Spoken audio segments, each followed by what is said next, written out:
I am so stoked to share this topic with you today because it has made such a tremendous impact on my emotional well-being.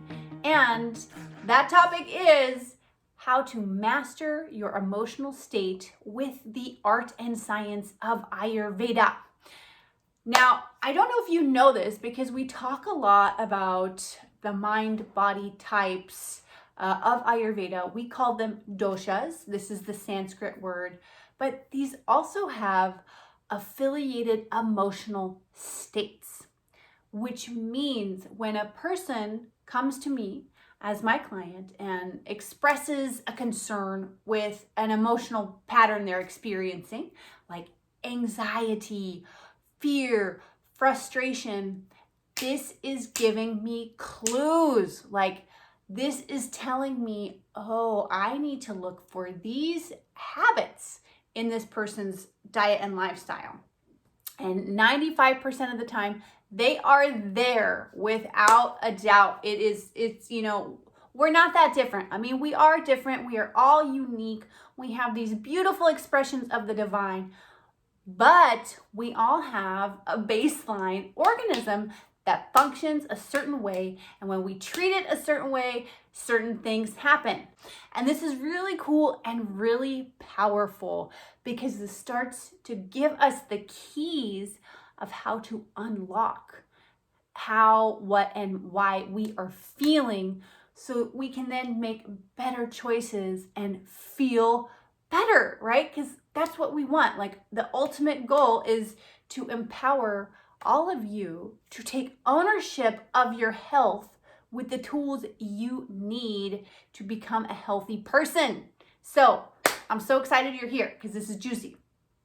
So one of the first things you need to understand when we're talking about emotional states and their connection to the physical body is this: the pathway of your mind is in fact your entire organism. That's right. The marga of Mano Vahashrotas is your sharira, your body.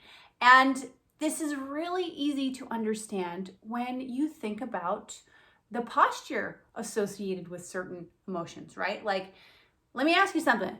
If your mom is pissed, I bet you can tell from across the room.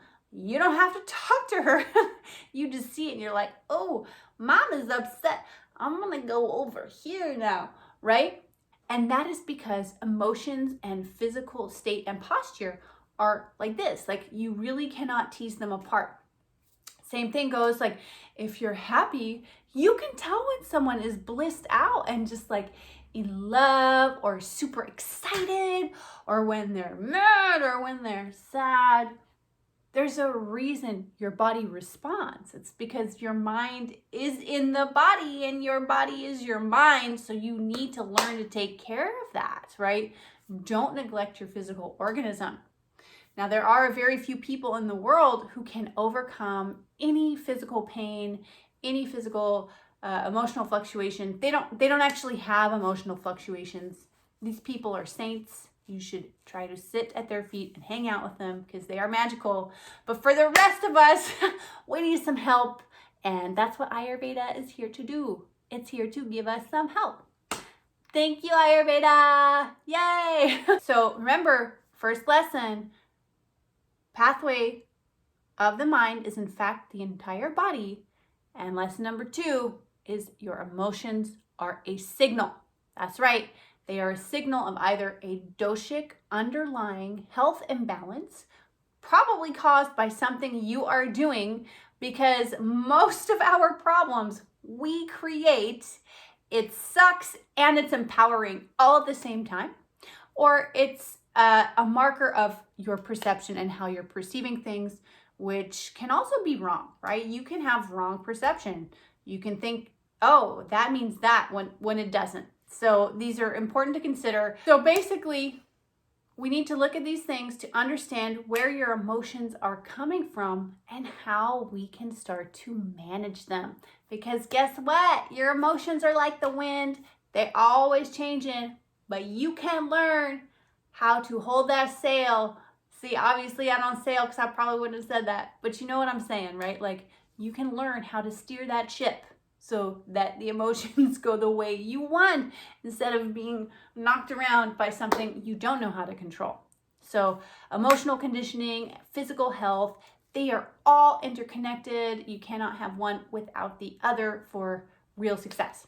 Because I'm going to go into more depth about how each of the doshas impacts our emotional well-being and what those markers are, including not only the out of balance, but the balanced state. So you can start to get a deeper understanding of what's going on with you. Because that's what this is all about, right? I'm here to empower you with those tools you need to make your life better. And emotional and physical wellness are like number one. So make sure you tune in next week because I will be dropping my video all about Vata dosha, the emotional states of Vata, what it looks like when it's out of balance and in a balanced state, and what you can do. And remember to drop a line, comment below, and if you want further help, reach out, DM me. I do take clients. Thank you so much. See you next week.